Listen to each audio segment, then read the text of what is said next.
या आपल्या कीर्तन महोत्सवात, व्हर्च्युअल कीर्तन महोत्सवात आजची सेवा अर्पण करताना मला विशेष आनंद होतोय. कारण ज्यांचं आज चरित्र आपण ऐकणार आहे त्यांचं चरित्र फारसं काही ऐकिवात नाही, पण त्यांचं कार्य इतकं अफाट आहे याची आपल्याला कल्पना येईल. आणि कृष्ण कथा जे स्वतः कृष्णच आहेत पण राधिकेच्या भावात आणि कांती घेऊन आलेले आहेत. राधा कृष्ण प्रणय विकृतिर्ह्लादिनी शक्तिरस्मान् एकात्मानावपि भुवि पुरा देहभेदङ्गतौ तौ चैतन्याख्यं प्रकटमधुना तद्वयं चैक्यमाप्तम् राधा भावद्युति सुवलितं नौमि कृष्णस्वरूपम्. सुमारे 15व्या शतकातला बंगाल, सर्वत्र मुसलमानी सत्ता आहे. मांस, मद्य आणि मदिराक्षी यांच्या नादी लागून कित्येक जण हा मनुष्य जन्म वाया घालवत आहेत. मुघल सत्तेच्या लालसेनं आणि त्यांच्या भीतीनं कितीतरी हिंदूंचं धर्म परिवर्तन होतंय. आणि अशा या असहाय्य परिस्थितीत हा भागवत धर्म आता नष्ट होतो की काय, अशी परिस्थिती असताना जेव्हा येथ अधर्म पापार पसरे सत्कर्म थोडे उरे तेव्हा स्थापन धर्म तोची करी रे घेऊन रूपान रे.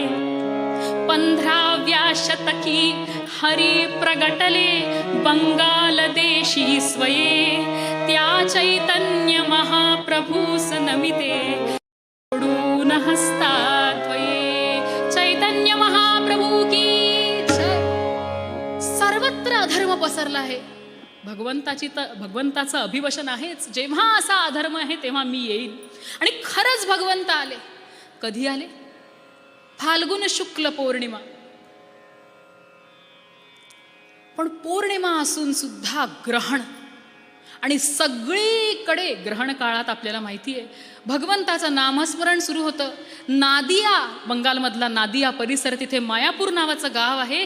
तिथे गंगामाईच्या काठी कोणी ग्रहणात स्नान करतंय, कोणी गीता वाचतंय, कोणी भागवताचे पाठ करतायत. आणि अशा मंगल प्रसंगी अकलंक गौरचंद्र दिला दर्शन सकलंक चंद्रेर आरा कोण प्रयोजन एत जाने राहू गण केला भक्षण कृष्ण कृष्ण हरी नामे नाचे त्रिभुवन. अकलंक असा गौरचंद्र अवतीर्ण झाला. गौर कनक गौरवर्ण, तप्त कांचन गौरवर्ण. राधा राणीला म्हणतात तप्त कांचन गौरांगी. तो राधिकेचा वर्ण त्यांनी घेतला आणि भाव घेतला. काय आहे राधिकेचा भाव? कृष्णाची सेवा करणे. आपल्या भौतिक इंद्रियांनी आणि अतिशय सीमित बुद्धीने आपण राधाकृष्णाची लीला जाणू शकत नाही. ब्रजगोपिकेंचं प्रेम आपण जाणू शकत नाही. मग कलियुगातल्या माणसांना काय करायचं? चैतन्य महाप्रभूंचा आश्रय घ्यायचा.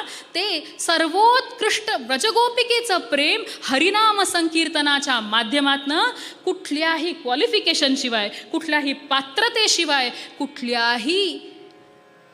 कुठल्याही वर्णात असलेल्या व्यक्तीला देतात. भगवंताचं प्रेम जे गोपिकांना आहे ते आपल्याला प्राप्त करवून देतात. म्हणून त्यांचं चरित्र लिहिणारे कृष्णदास कविराज गोस्वामी म्हणतात अकलंक गौरचंद्र दिला दर्शन. ग्रहण का लागलं? कारण चंद्र पण ग्रहण नसलेला, कलंक नसलेला असा गौरचंद्र प्रकट होतोय राधिकेचा गौरवर्ण घेऊन. मग सकलंक चंद्रेर आर कोण प्रयोजन? कोण बघतंय आकाशातल्या चंद्राला? एत जाने राहू केला चंद्रेर भक्षण. म्हणून राहूनी चंद्राला ग्रहण केलं. आणि काय परिस्थिती होती? कृष्ण कृष्ण हरी नामे नाचे त्रिभुवन. हरे कृष्ण कृष्ण कृष्ण हरे हरे हरे राम राम राम हरे कृष्ण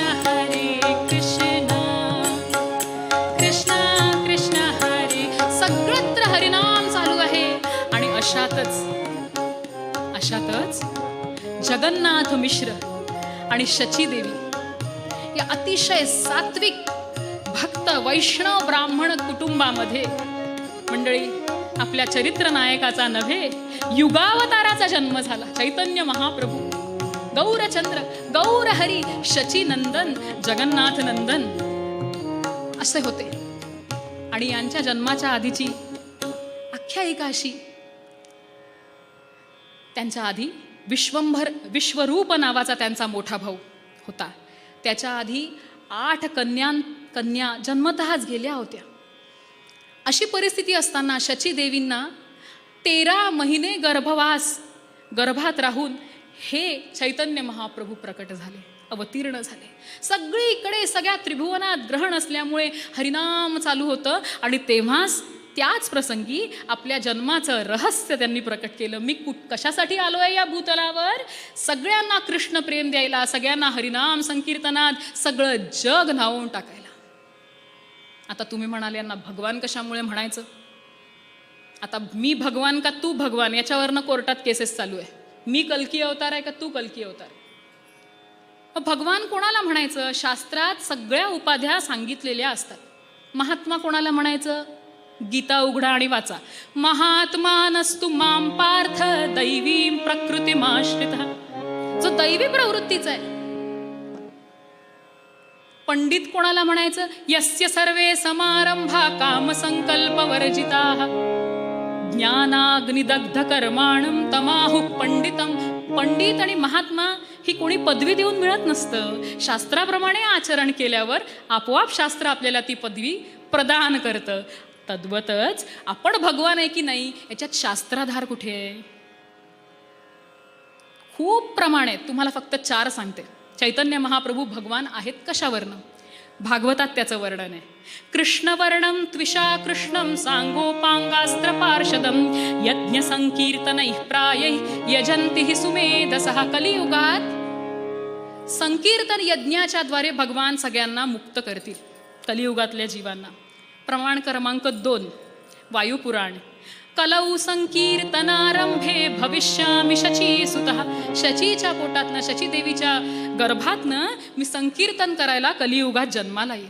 प्रमाण क्रमांक 3 तुम्हा सगळ्यांच्या नित्यपाठात असेल. विष्णू सहस्रनाम. सुवर्णवर्णो हेमांगो वरांगश्चंदनांगदी संन्यासकृच्छमशांतो निष्ठा शांतिपरायणः. सुवर्णवर्ण. भगवंताचा दुसरा कुठलाही अवतार सुवर्णासारखा नाही. हा अवतार आहे. संन्यास घेतलेल्या या अवतारात. आणि 4थं उदाहरण अगदी समकालीन संताचं म्हणजे मीराबाई. मीराबाई चैतन्य महाप्रभूंवर लिहिते, गौर कृष्ण की दासी मीरा रसना हरी बसाई. मी या गौरकृष्णाची दासी आहे की जो श्यामवर्ण टाकून गौरांग रूपाने इथं अवतीर्ण झाला.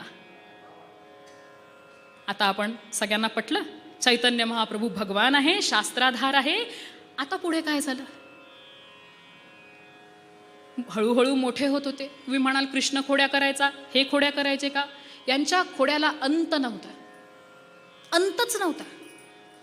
गंगेत जायचे, कोणाची शेंडी ओढ, कोणाच्या जानव्याच्या गाठी बांध, असे एकही खोडी नाही जी त्यांनी केली नाही. आणि नामकरण काय केलं? विश्वंभर. सगळ्या जगाचं हा पोषण करेल असं ज्योतिषाचार्यांनी सांगितलं. हा मोठा झाला, याचे सगळे नारायणाचे चिन्ह आहे याच्या अंगावर, ह्या शुभ लक्षणांनी युक्त आहे म्हणून हा भगवान आहे. हे सगळे 32 लक्षणं सांगितली आहेत भगवंताच्या अंगावर जे असतात ते यांच्या अंगावर होते म्हणून. आणि सगळ्या जगाचं हा धारण पोषण करेल, सगळ्यांना आनंद देईल म्हणून विश्वंभर असं नाव ठेवलं. हळूहळू विश्वंभर मोठा झाला. मग कृष्ण कुठे खोड्या करायचा? यमुनेच्या काठी. हा कुठे खोड्या करायचा? गंगेच्या काठी. मुरारी काळा जो विहरत सखे संग सखये तटी कालिंदीच्या गिरिधर रमे नित्य सदये. पुढे गंगा माई निकट प्रसवे गौर हरितो सुवर्णाची कांती दिनकर जसा दिव्य दिसतो. गोपाल कृष्ण भगवान की. मुरारी काळा, कालिंदीच्या काठी खोड्या करायचा. हा काय करायचा? हा गंगामाईच्या काठी करायचा. फरक एवढाच. हळूहळू यथावकाश मौंज झाली आणि शास्त्राध्ययन सुरू झालं. त्या काळी मायापूर म्हणजे, नादिया ग्राम म्हणजे व्याकरण, न्याय, साहित्य अशा सगळ्या शास्त्रांचं केंद्र होतं, हब होतं. आणि व्याकरण यांचा शिकण्याचा अभ्यास सुरू झाला. शास्त्रात सांगितलंय, बाकी काही नाही शिकलास तरी व्याकरण तरी शिक. व्याकरण नाही, व्याकरण. यद्यपि बहुनाधीशे तथापि पठपुत्र व्याकरणम. बाकी काही नाही शिकलास तरी व्याकरण शिक.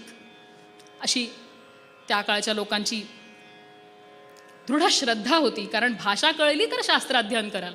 मग भाषा शिकण्यासाठी विश्वंभराचा हा प्रवास सुरू झाला. त्याला निमाई म्हणत. निमाई का? कडुनिंबाच्या झाडाखाली त्यांचा जन्म झाला म्हणून निमाई. त्या काळी बंगालमध्ये अशी पुष्कळ नावं प्रचलित आहे. जगन्नाथ म्हणजे जगाई, नित्यानंद म्हणजे निताई, माधव म्हणजे मधाई. मोठा गोड इतिहास आहे. हळूहळू मोठे व्हायला लागले आणि अभ्यास, सगळ्या देवी देवतांचे हे स्वामी भगवान श्रीकृष्ण, त्यांना किती अभ्यास करावा लागेल. आज वाचलं की पाठ. गुरुजन त्रस्त होऊन जायचे. यांच्या इतकी ज्ञानाची तृष्णा, यांच्या स्पीडनी शिकवणं सुद्धा कठीण होऊन जायचं. आणि अवघ्या 15व्या-16व्या वर्षी यांनी स्वतःची पाठशाळा उघडली, पंडित निमाई. मुलांना हसत खेळत व्याकरणाचे धडे देणं सुरू होतं. आणि एक दिवस त्या नादिया परिसरामध्ये आला दिग्विजयी केशव काश्मीरी. दिग्विजयी म्हणजे मंडन खंडन शास्त्रार्थ करण्यात त्यांनी मोठमोठ्या धुरंधरांना हरवलं होतं. आणि आता जावं तर कुठे जावं? नादिया हे वेदाध्ययनाचं, विद्येचं केंद्र आहे म्हणून तो नादियाला आला. तो साधा येईल का हो? जुना काळचा पंडित. हत्तीवरून आला. त्याच्या मागे पूर्ण लवाजमा. आहे का कोणी मला हरवणार या नादिया प्रांतामध्ये? आहे. तिथले जे विद्वान मंडळी होते तेही चिंतित झाले. बापरे, यांना तर आजपर्यंत कोणी हरवलं नाही. असं करूया, या निमाईच्या पाठशाळेत पाठवूया. निमाई जर जिंकला तर पाहिलं, आमच्या गावातला बच्चा हरवतो. आणि समजा हरला, पुढचं पुढे बघू. आणि पंडित निमाईनी सुद्धा त्यांना आमंत्रित केलं. म्हणे, महाराज माझे हे विद्यार्थी आहेत. चंद्राच्या समदेखणे सुमुखते शांती प्रभा सन्मती. कसे दिसत होते निमाई ते सांगते. चंद्राच्या समदेखणे सुमुखते, चेहऱ्यावर शांती आहे. काळे भोर सुरेख कुंतल सदा मानेवरी शोभती. तेजस्वी तनु डौलदार परवी आजानुबाहू भले. आजानुबाहू लेवोनी जणू गौरवर्ण तनुचा विष्णूच हे ठाकले. गौरवर्ण घेऊन विष्णूच आले का असं त्या केशव काश्मीरीला वाटलं. पण ताठा खूप होता, अभिमान खूप होता. आणि महाराज नमस्कार, माझी ही पाठशाळा आहे. आमच्या विद्यार्थ्यांना तुमचं दाखवा, काय ज्ञान आहे तेही शिकतील. काय करू, काय म्हणून दाखवू निमाई, सांग. तुमची इच्छा. समोर गंगामाई वाहते. एखादा गंगेच्या स्तुतीवरचा श्लोक एक, अरे 100 श्लोक ऐक. आणि जे घडा घडा घडा घडा घडा घडा श्लोक रचले महाराज, सगळे थक्क झाले. आणि तो मोठ्या गुरमीत केशव काश्मीरी कसं वाटलं? म्हणे, महाराज तुमची जर इच्छा असेल तर तुमच्या या काव्याबद्दल एक श्लोक घेऊन मी काहीतरी सांगू इच्छितो.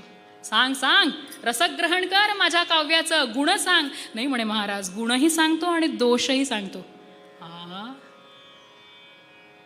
अख्खा हिंदुस्थानभर हिंडलो, मला माझं गुणगान करणारेच लोक मिळालेत, पण ह्याला असं नाही दाखवलं. हां सांग. म्हणे, तुम्ही जो श्लोक म्हटला ना अमुक क्रमांकाचा, कुठला? महत्वं गंगायः सततमिदमा भाति नितरां यदेषा श्री विष्णोश्चरण कमलोत्पत्ति सुभगा द्वितीय श्री लक्ष्मी सुर नर नरैरर्च चरणा भवानी भर्तुर्या शिरसि विभवत्यद्भुत गुणा. हा श्लोक मी एवढ्या फास्ट, एवढ्या वेगाने 100 श्लोक म्हटले, त्यातलं तू एक निवडून काढला. तुला कसं काय शक्य झालं? महाराज, मत्तः स्मृतिर्ज्ञानमपोहनं च. ज्याने तुम्हाला कवित्व करण्याची शक्ती दिली त्याने मला धारण करण्याची शक्ती दिली. बरं बरं, ते असू दे, सांग पुढचं. काय काय तुला गुण दोष आढळले? आधी गुण सांगतो. गुण: विष्णोश्चरण कमलोत्पत्ती सुभगा. विष्णूच्या चरण कमलातनं जिची उत्पत्ती आहे अशी गंगामाई, हे विशेषण तुम्ही वापरलं. याच्यामध्ये विरुद्धार्थरूपी शब्दालंकार आहे. असं कसं? अहो, अंबुजमंबुनिजातं कथमपि न जातमंबुजादंबु मुरभिदि तद्विपरीतं पादांबोजाद महानदी जाता. कमळ पाण्यात नाही निघतं. कमळ कुठं उगवतं? पाण्यात. पण कमळातनं कधी पाणी आल्याचं बघितलंय का? नाही. तुम्ही सांगितलं ना, विष्णूच्या चरण कमलातनं ही महानदी उत्पन्न झाली. यांनी किती मोठा काव्यशास्त्रीय गुण आहे हा. आजपर्यंत कोणीही कमळातनं पाणी आल्याचं ऐकिवात नाही, सांगितलं नाही, पण तुमच्या काव्यातनं हे कळलं. वा वा. मग दोष कुठला? तुम्ही म्हटलं म्हणे भवानी भरता. भवानी म्हणजे कोण? भवस्य पत्नी भवानी. मग आता इथे कुठला समास होईल? भवानीचा भरता. भवानी म्हणजेच भवाची बायको. मग भवानीचा पती कोण? हा विरुद्धमती दोष इथे उत्पन्न झाला, कारण पार्वतीच्या दुसऱ्या पतीचा इथे बोध होतोय. हे ऐकल्यानंतर केशव काश्मीरी खजील झाला. त्याला खूप वाईट वाटलं. आला होता हत्तीवरून, परत गेला पायी चालत चालत. आणि त्या केशव काश्मीरीवर सरस्वतीची कृपा होती की जेव्हाही तो खंडन मंडन करीत असे, शास्त्रार्थ करीत असे, सरस्वती त्याच्या वाणीवर विलसत असे, तिचं वरदान होतं. आणि त्या दिवशी तो प्रेमापोटी, आईवर कसं आपण रुसतो तसं सरस्वतीवर रुसला आणि झोपला.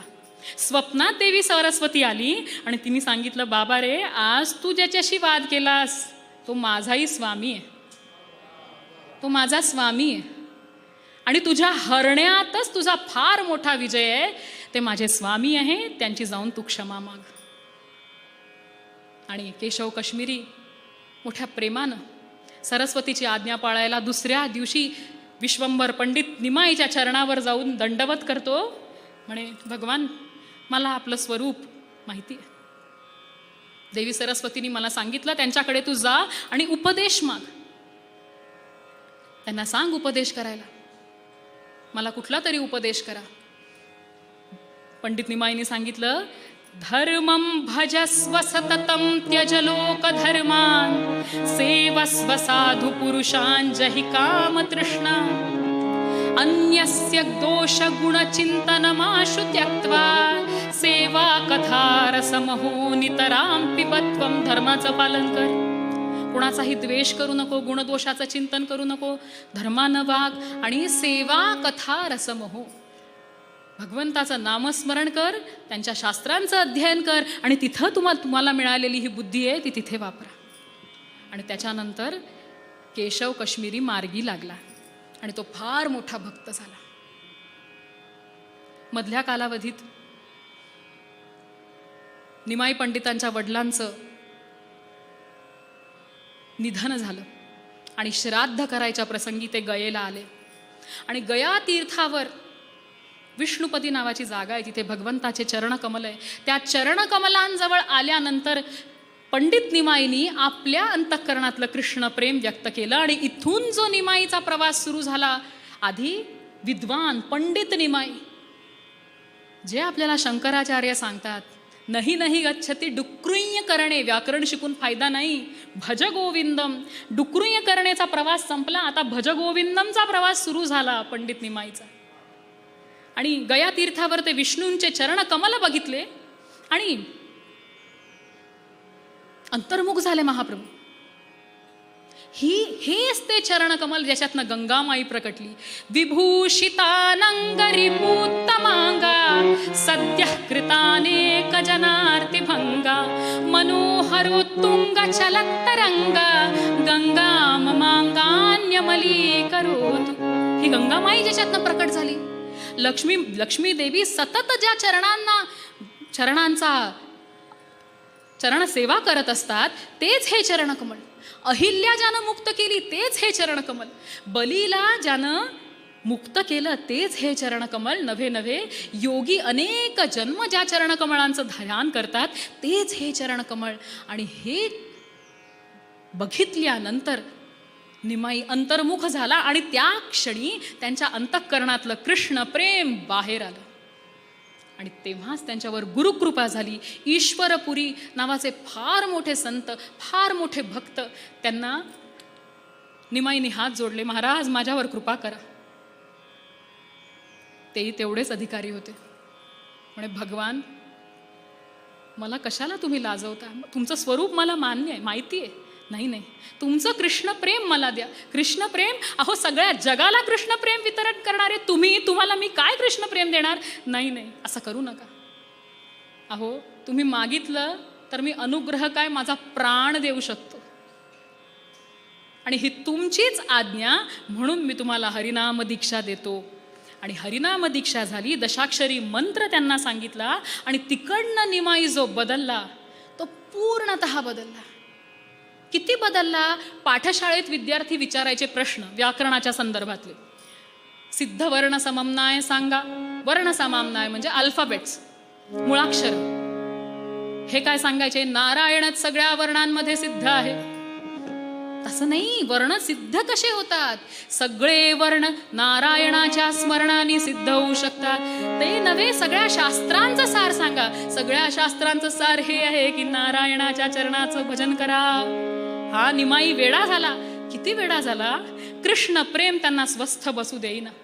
तिथे त्यांचे जे सोबतचे वैष्णव भक्त होते त्यांना मात्र फार आनंद झाला. आम्ही इतके वर्षापासून जे येतील म्हणून वाट बघतोय, तो हा भगवंताचा अवतार आला. आणि मग भागवताचं वाचन सुरू व्हायचं. आणि त्यातलं कृष्ण कसे यमुनेच्या काठी आले हे वर्णन ऐकलं मात्र. बर्हा पीडम नटवरवपु कर्णयो कर्णिकारम बिभ्रद्वासं कनक कपिशं वैजयन्तीं च माला रंध्रान् वेणूरधर सुधया पूरयन् गोपवृन्दैः वृंदारण्यं स्वपद रमणं प्राविशद गोपकीर्ती. कसे आले भगवंत? नटासारखं सुंदर रूप घेतलंय, मोराचं पीस घेतलंय. हे सगळं वर्णन ऐकलं की चैतन्य महाप्रभू बेभान होऊन जायचे आणि काय म्हणायचे?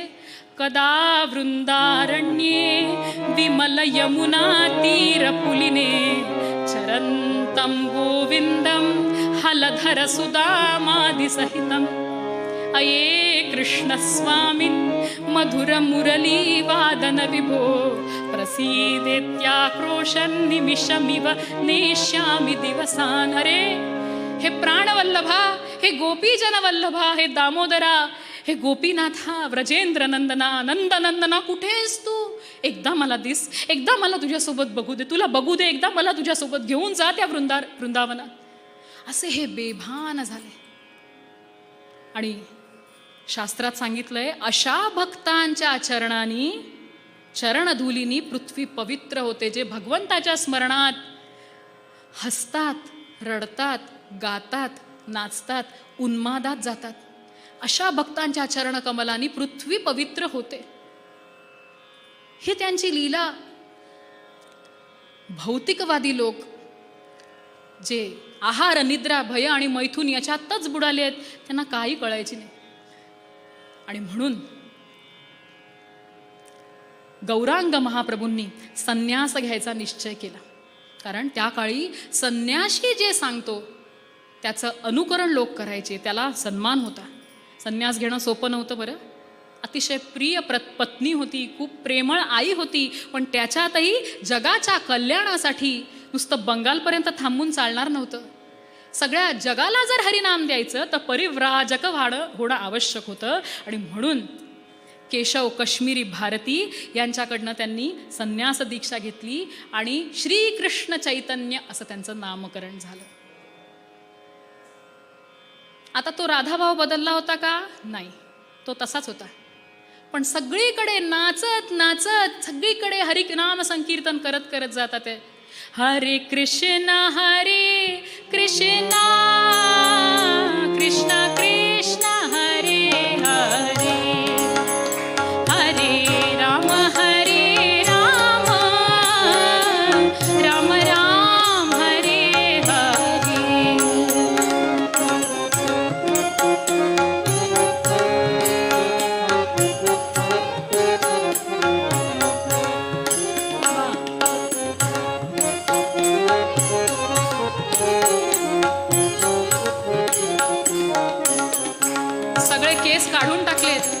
आजानुबाहू आहेत, हात वर करतायत आणि सगळ्या जगाला म्हणतायत की अरे बाकी सगळं नश्वर आहे, हे हरीचं नाव घ्या, हरिनाम रस प्या, कृष्ण कथा रस प्या, त्याच्याशिवाय दुसरं काही सार या जगात नाही.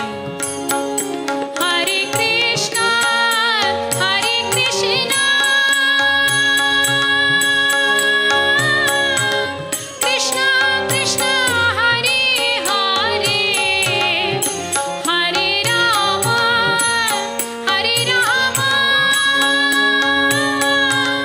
राम राम हरे हरे, हरे कृष्णा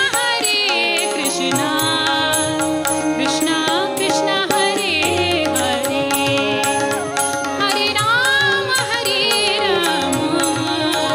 राम राम हरे हरे. ज्या ज्या गावात पदयात्रा करत निघाले, गावच्या गाव हरिनाम संकीर्तन करायला लागायची. एक छोटासा प्रसंग सांगते. श्रीरंगम मध्ये पदयात्रा करत करत महाप्रभू आले. तिकडे एक वृद्ध ब्राह्मण बसला होता. त्याला अडाणी होता, फार काही वाचता यायचं नाही, अशुद्ध गीतेचं पठण करत होता. आणि तिथे महाप्रभूंनी पाहिलं की हा वाचतोय आणि याच्या डोळ्यात ना घळघळा घळघळ अश्रुधारा वाहत आहेत. त्यांनी त्याला थांबवलं. का रे बाबा, तू रडतोयस कशाला? सगळे माझी टिंगल टवाळी करतात म्हणे, मी अशुद्ध बोलतोय म्हणून तू रडतोस? नाही नाही, मी फक्त डोळे मिटून बघतो की भक्ताची या काजासाठी सोडिली मी लाज रे. म्हणजे किती अखंड त्रिभुवनाचा स्वामी असलेला हा अनंतकोटी ब्रह्मांड नायक त्या अर्जुनाचा पार्थसारथी बनतो. ते दृश्य मला आठवतं की अर्जुन सारथ्य करताना पायानी खूण करावी लागते, कुठल्या दिशेला जायचंय. समजा उजवा पाय जर अर्जुनानी भगवंताच्या खांद्याला लावला तर उजवीकडे वळायचं, अशी खूण आहे. प्रसंगी लाथा सुद्धा भक्ताच्या सहन करतो. किती हा अलौकिक आहे. आणि त्याचे ते उद्गार ऐकून महाप्रभूंनी त्याला मिठी मारली आणि त्याच्या अंतःकरणात अतिशय कृष्णप्रेमाचा उमळा दाटून आला त्यांच्या स्पर्श मात्राने. मला माहिती आहे तुम्ही कोण आहे. तुम्ही सगळ्या जगासाठी छन्नावतार असाल, पण तुम्ही भगवान आहात. हा अवतार छन्नावतार आहे, म्हणजे जगाला सांगायचं नाही आहे. कारण महाप्रभू म्हणतात, जीवेर स्वरूप होय कृष्णेर नित्यदास. जीव कधी भगवंत होऊ शकत नाही. जीवाचं स्वरूप आहे भगवंताचा दास. नाहम विप्रो न च नरपतिर्नापि वैश्यो न शूद्रः, नाहम वर्णी न च गृहपतिर्नो वनस्थो यतिर्वा.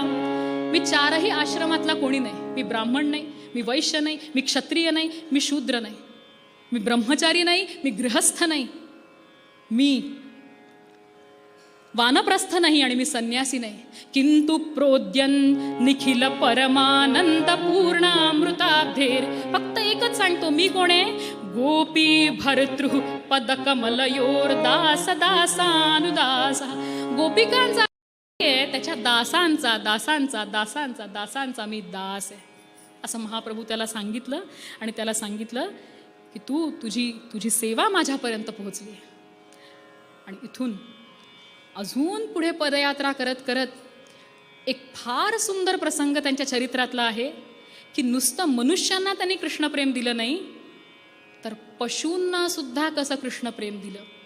झारखंडच्या यात्रेमध्ये वृंदावनला जाताना झारखंडच्या जंगलामध्ये घडलेला प्रसंग आहे.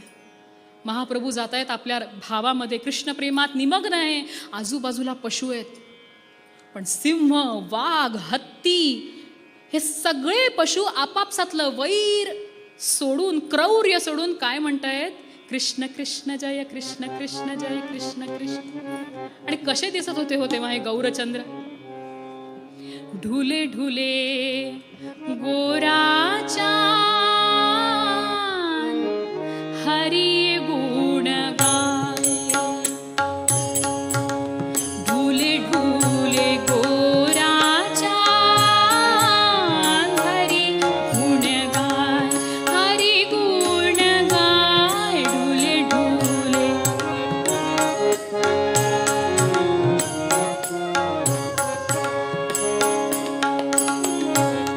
आसिया वृंदावने नाचे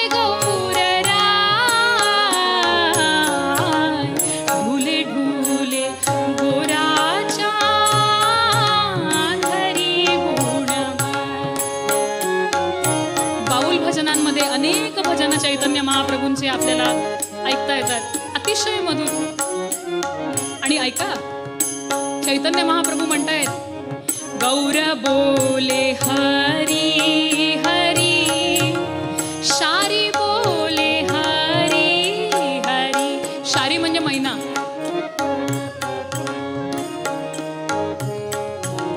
शारी बोले हरी हरी, मुखी मुखी शुक शारी, हरि नाम सुना,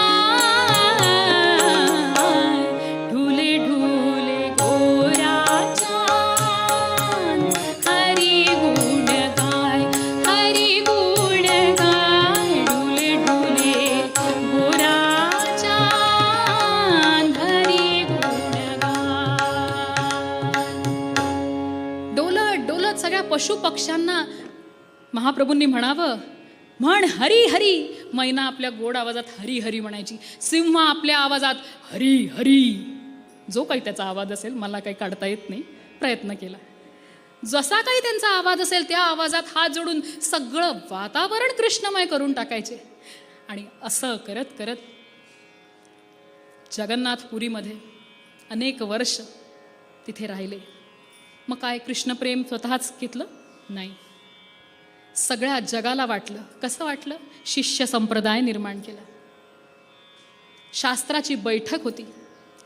6 शिष्य, रूप गोस्वामी, सनातन गोस्वामी, जीव गोस्वामी, गोपाल भट्ट गोस्वामी, रघुनाथ दास गोस्वामी, रघुनाथ भट्ट गोस्वामी, या 6 शिष्यांनी हरिनामाचा प्रचार केला, सुंदर शास्त्र लिहिलं आणि कृष्णाच्या लीलास्थानांचा जो जो जो शोध घेतला. आपण आज जी वृंदावनात सगळी स्थळं बघतो कृष्णाची, भगवंताची, राधा गोपीनाथ, राधा मदन मोहन, राधा गोविंद, राधा दामोदर, हे सगळे त्यांनी शोधले.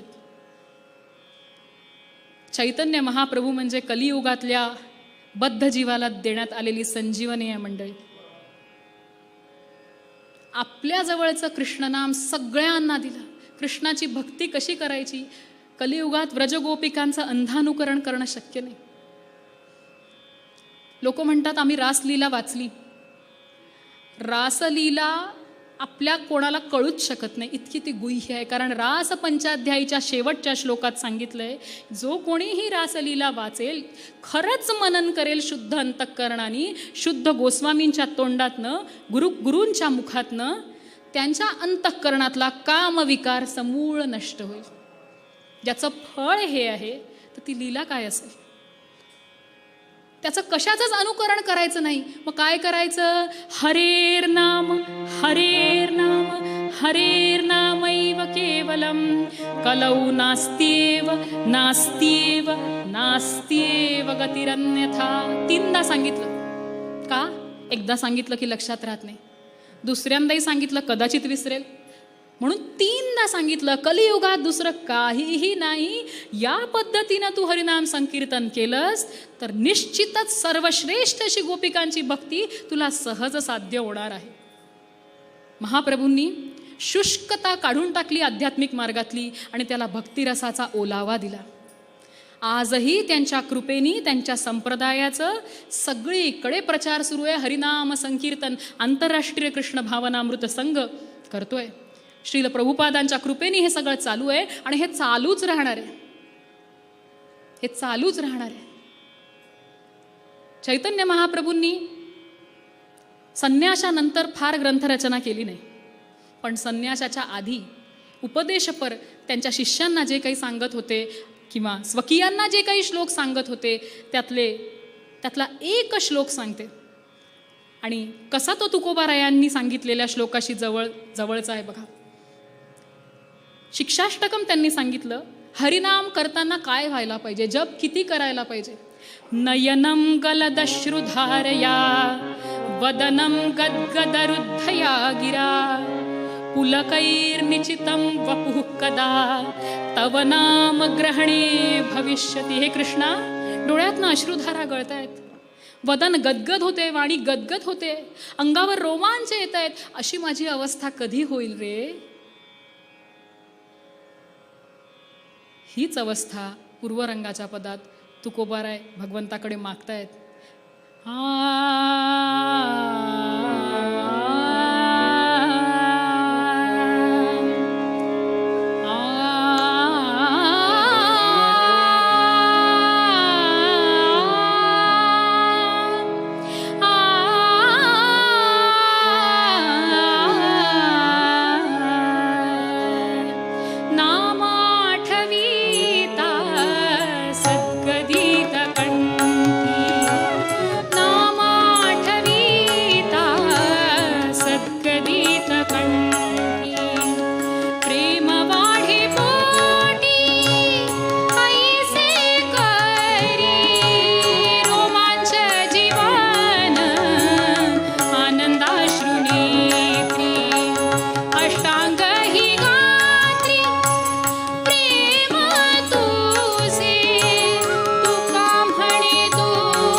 प्रभु की जय, गौर भक्तवृंद की जय, देवर्षि नारद महाराज की जय, जय जय रघुवीर समर्थ.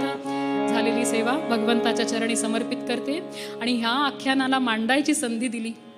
इतकं गोड चरित्र आज तुम्हा सगळ्यांसमोर यथाशक्ती यथामती मांडायचा प्रयत्न केला. ती संधी मला दिल्याबद्दल श्रेयसबुवा बडवे यांचे मी हार्दिक आभार मानू इच्छिते. धन्यवाद.